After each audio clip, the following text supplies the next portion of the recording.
Hi friends, welcome back to my YouTube channel Teju creations. ఈరోజు నేను వంకాయ టమాటా కర్రీ చేస్తున్నాను. దానికి కావాల్సిన ఇంగ్రీడియంట్స్: వంకాయల్ని ఇలా చిన్న చిన్న ముక్కలుగా కట్ చేసేసుకొని సాల్ట్ వాటర్లో వేసి పెట్టుకున్నాను. అలాగే ఒక 3 టమాటాలు కట్ చేసుకొని పెట్టుకున్నాను. తాలింపు దినుసులు, ఉల్లిపాయలు, పచ్చిమిర్చి చీలికలు. స్టవ్ ముట్టించి కడాయి పెట్టేసేసి 2.5 స్పూన్ ఆయిల్ వేసుకున్నాను. ఆయిల్ హీట్ ఎక్కింది. తాలింపు దినుసులు వేసేసుకొని అది కొంచెం ఫ్రై అయిన తర్వాత ఉల్లిపాయలు, పచ్చిమిర్చి వేసేసుకొని ఒక 5 మినిట్స్ మగ్గించుకుందాము. ఉల్లిపాయలు లైట్గా కలర్ చేంజ్ అయినాయి. ఇప్పుడు అంతా కలిపేసేసుకొని ఇందులో కొద్దిగా అల్లం వెల్లుల్లి పేస్ట్ యాడ్ చేసేసుకుందాము. పచ్చి స్మెల్ పోయేంత వరకు బాగా ఒక 2 నిమిషాలు ఫ్రై చేసేసుకోవాలి. ఇప్పుడు ఒకసారి అంతా బాగా కలిపేసేసుకొని దీంట్లో వంకాయలు యాడ్ చేసేసుకుందాము.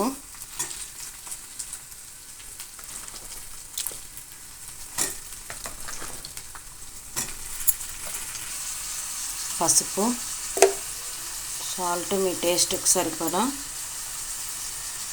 అంతా బాగా మిక్స్ చేసేసుకోవాలి. అంతా కలిపేసేసుకున్నాక మూత పెట్టి ఒక 5 నిమిషాలు మగ్గించుకుందాము. 5 నిమిషాల తర్వాత మూత తీసేసేసి టమాటాస్ యాడ్ చేసేసుకొని ఒకసారి అంతా బాగా మిక్స్ చేసుకుందాము. టమాటాలు వేసినాక అంతా కలిపేసేసుకున్నాను.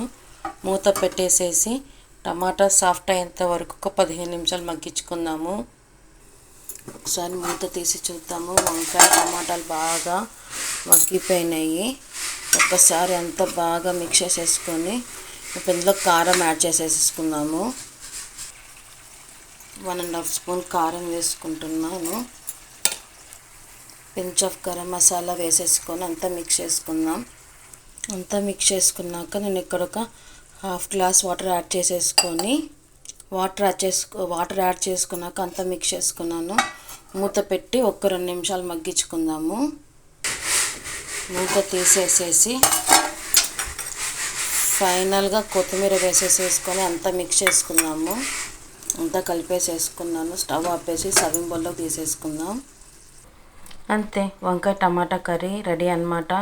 ఇది రైస్లోకి, చపాతీలోకి, జొన్న రొట్టెలోకి తిన్నామంటే టేస్ట్ చాలా బాగుంటుంది. తప్పకుండా మీరు కూడా ట్రై చేయండి.